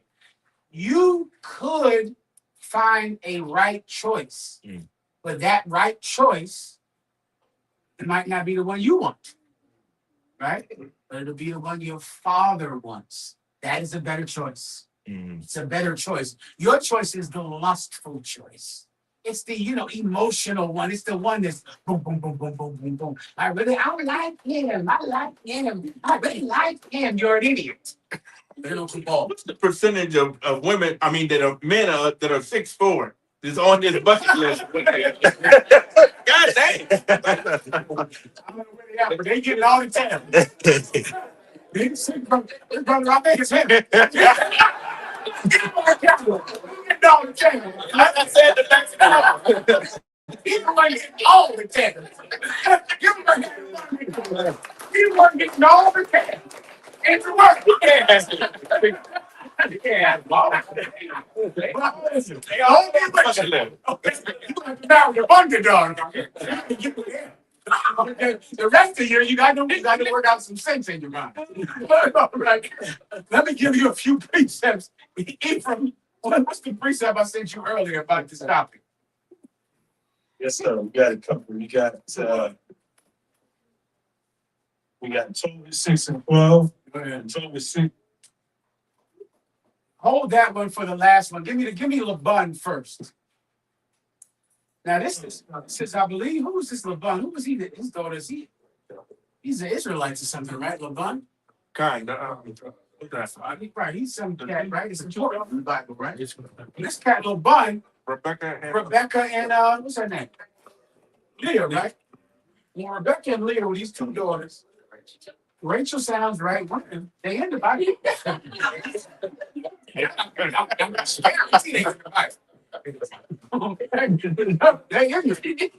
So now Laban was their father. And so this brother Jacob, he came from far and he wanted to marry these brothers. And so when Laban saw him, he said, "Thou art flesh of my flesh, bone of my bone." He knew that thou art my near kinsman. And he made the decision first that this brother was good enough to marry his daughter. Do you have it yet, Doc? Genesis 29 and 14. Go on. And one said to him, "Surely thou art my bone and my flesh." And he abode with him the space of a month. He said what again? He did what again? He abode with him the space of a month. He came from far away. He met this brother. He said, "You're in my family. Surely you're my flesh and my flesh. Surely you're one of me." And he stayed with him a month. Think about this cat, 1 month intense, just watching this cat, talking to him, learning about him, seeing what type of cat he is. Anything else? And one said unto Jacob, "Because thou art my brother, shouldst thou therefore serve me for naught? Tell me, what shall thy wages be?" He said, "Because you're my brother, you shouldn't serve me for nothing. What should I pay you for working for me for all this time?" Go ahead. And the one had 2 daughters. The name of the elder was Leah, and the name of the younger was Rachel. Mm-hmm. Leah was tender-eyed, but Rachel was beautiful and well-favored. Yeah, Leah was tender-eyed, but the other one was beautiful. Tender-eyed, that's another one. That's how a brother should choose a woman, but you don't know how to do. One of them had eyes for you. The other one you thought looked good. He wanted the one that he thought looked good. He didn't want the one that had tender eyes for him. That's another giant mistake that men make. Men, because of your lust, You think just get the woman that looks like the Nicki Minaj or what's that one, the whole one TV now? Big stuff. Cardi B or the other one, Megan Thee Stallion. Instead of seeing that one is looking at you like she is in love with you and she's just a sweet girl that loves you, that's the one. Not the one who you think looks like, your fantasy from all your deviance. This one is looking at you like you're amazing. That's the one you should choose. This cat didn't realize that. He worked for 7 years to get that old beautiful one. And he kept working. Meanwhile, the other one is the one to get him on kids, right? But now what's in this story? The father is involved. He's checking him out. He's looking at this brother. He's making sure. And this cat became the father of the 12 tribes of Israel. Give me the other one now. Okay. She's told 6. Now, this one is very accurate to today because this is about a woman with a demon. Terrible, horrible mental disorders, which is who you are going to marry. That's what you're going to get with. You're going to get with some lunatic with schizophrenia, all the phrenias. All of them. And why are you going to be with her? Because she has a nice body. She looks good. Right? She has an Instagram page. Right? So you're going to have sex with her. And she has all the phrenias that you could possibly understand. You could send her to Zurich. And they could research her and study her for a year and become doctorates and PhDs off of your woman. That's who you're going to marry. Well, this is your life, so listen carefully about this. Go ahead. So this is right after the angel told him to put up the liver and the gulf and the fish. Right. 6 and 10. Yeah, this is the brother. An angel came and gave him the medicine to give his future wife because she needed medication. So does your wife. She needs medication. Continue. The angel said to the young man, "Brother, today we shall lodge with Raguel, who is thy cousin. He also hath only one daughter named Sarah. I will speak for her, that she may be given thee for a wife." Yeah, so the angel said, listen, I'm sorry, after he got the medicine, the angel said, we're going to stay with this brother. He's your cousin. I'm going to speak for you so you can marry his daughter. I'm going to go talk to him. And so much of your life is about seducing some whore on Instagram, all right? And what do? You take a picture in front of a car that's not yours. You bold from shit, man. Let me tell you, this is what I always wondered. If you could get a woman from leaning on the car that's not yours, how stupid is she? Don't you get that? Like, meaning, if you get her, like, if it works, if it's like, and if the bitch goes, hey, don't you know what that means? That means that is the biggest dummy in the world. And if she's done like that, maybe other men can fool her. All you did was lean on the car. Can't anybody else lean? You can't be the only leaner in the world. That's why I was wondering, like, don't you see if it is so easy for you to lie to her, other people can lie. Right? Anyway, this brother, he went and the angel said, listen, I'm gonna go talk to the father. I'm gonna speak to him. I'm gonna work things out with him so you can get this woman. Go ahead. It's verse 12. And the maid is fair and wise. Now therefore hear me, and I will speak to her father. And when we return from Ravens, we will celebrate the marriage. This woman was so sick. I know. I'm sorry, this woman was so sick, she had killed 7 men already. And she was about to kill herself because the women of the city were laughing at her because she was a lunatic and she had killed 7 men. And she was about to kill herself. And the Most High God sent this man to her father to save her life with medicine in his bag. Continue. For I know that Raguel cannot marry her to another according to the law of Moses. I know the father can't give it to anybody else because of the law. So she's yours. I'll work it out with the father. Continue. Because the right of inheritance doth rather appertain to thee than to any other. Now, listen, I wish I could make you understand this part, but it's going to go against all of your stupidity. The father, he's saying that this father cannot give her to another man based on the law of Moses, because this woman has to go to a near family member.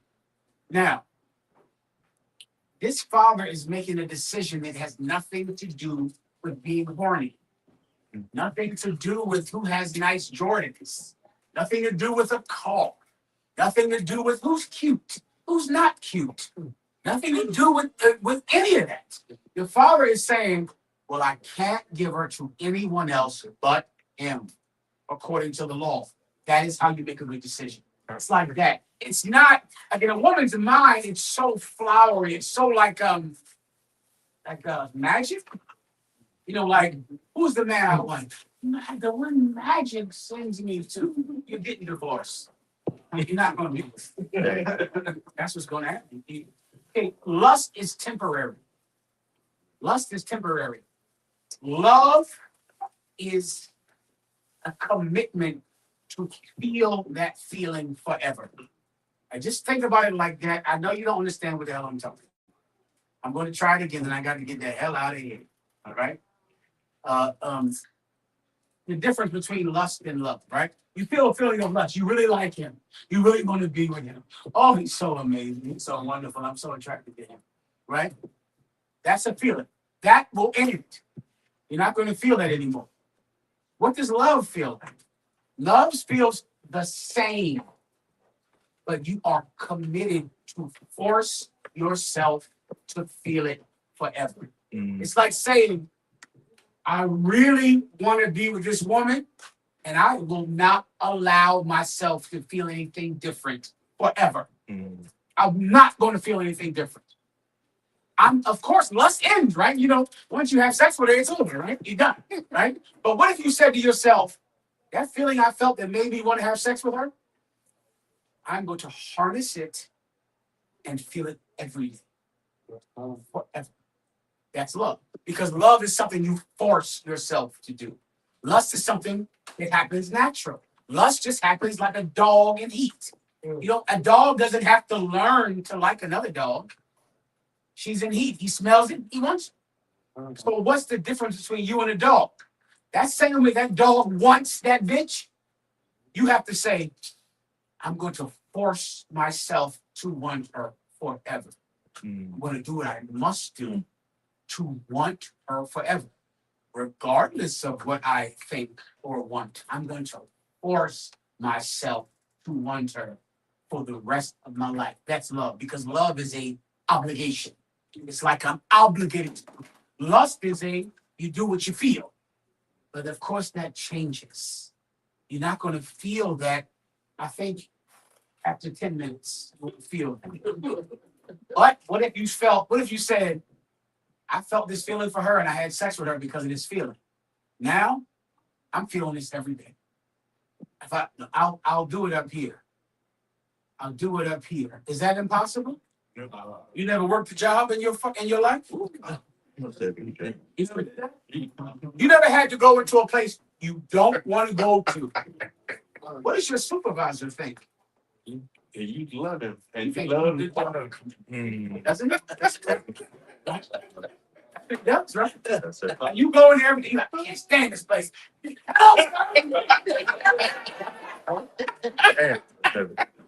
got your home. When you're home, you're gonna just say, I got this job from you know how you are at a job interview, right? You sit, you're looking like, yes, I'm ready. What the boss asks you, what are your biggest flaws? My flaw is I'm a perfectionist. And I cannot stop. I must be on time every day. I forget. I ain't did it so long. I remember, what's your flaw? My flaw is I can't stand to be late. I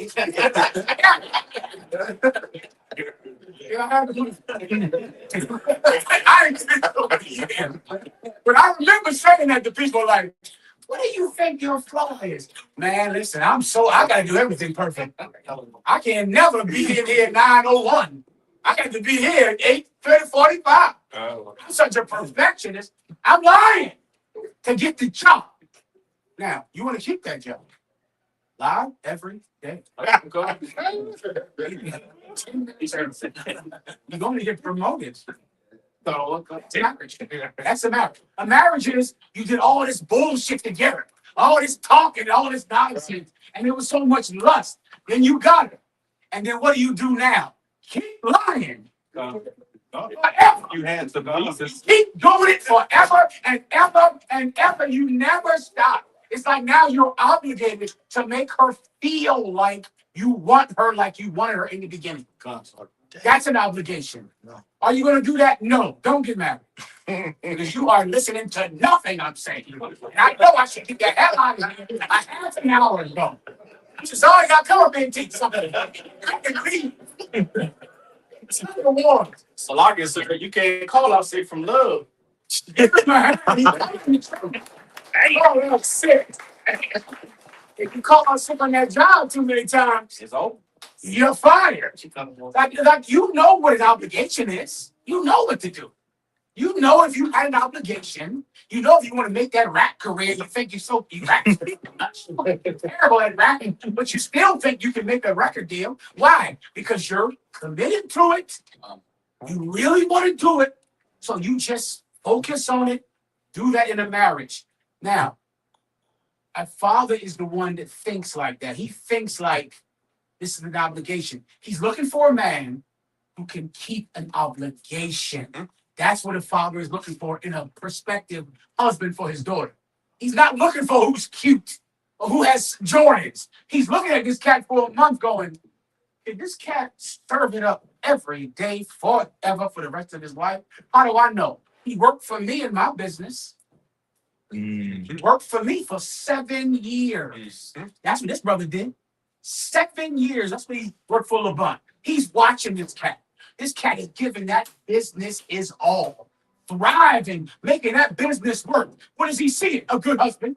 Because he'll do that at home. He'll walk in the door every day, wipe his face off. I'm so tired of this bitch. I can't stand because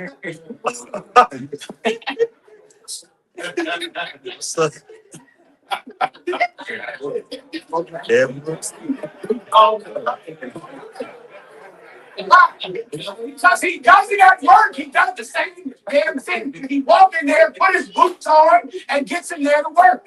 He's going to do it. The father is looking at it like, this guy's showing up every goddamn day. Oh, he can marry my daughter. He gonna show up.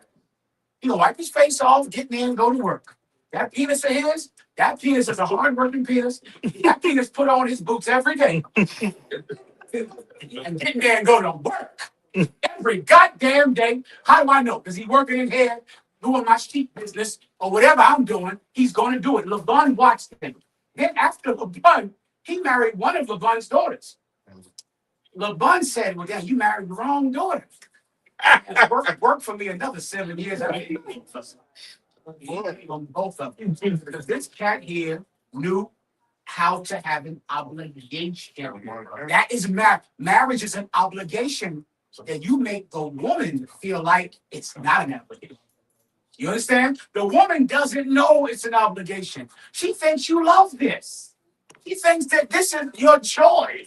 But she doesn't even know that this is an obligation. Who else do you do this with? Blow my mind. Children. It's the exact same thing with children. Do you think kids know how hard it is to feed them? Do you think kids understand how much rent costs?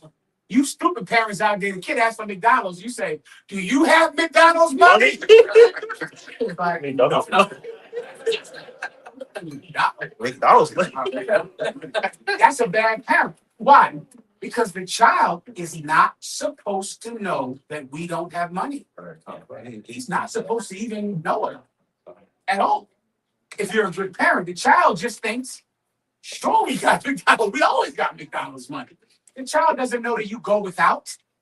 The child doesn't know that you go behind, that you don't eat because they're eating. The child doesn't even know it. He's ignorant to it because he has good parents. Good parents will never let their child know how much they're suffering to make that child happy. You can't do that for that bro. She'll never know. She'll just think you just love having sex with her every day, kissing her every day. She doesn't even know about it because you're a good husband. Do you understand? A father can see that type of man. He looks at it, he goes, oh yeah, he'll show up to work every day. He'll show up. What do you have, Ephraim? That's all, sir. That's all I got too. With that said, who said your name? Me, sir. What's your name, boy? Not yet. Kanakiad? No, pastor. With that, pass the class over to Prince Officer Kanakiad. I'm How long you up?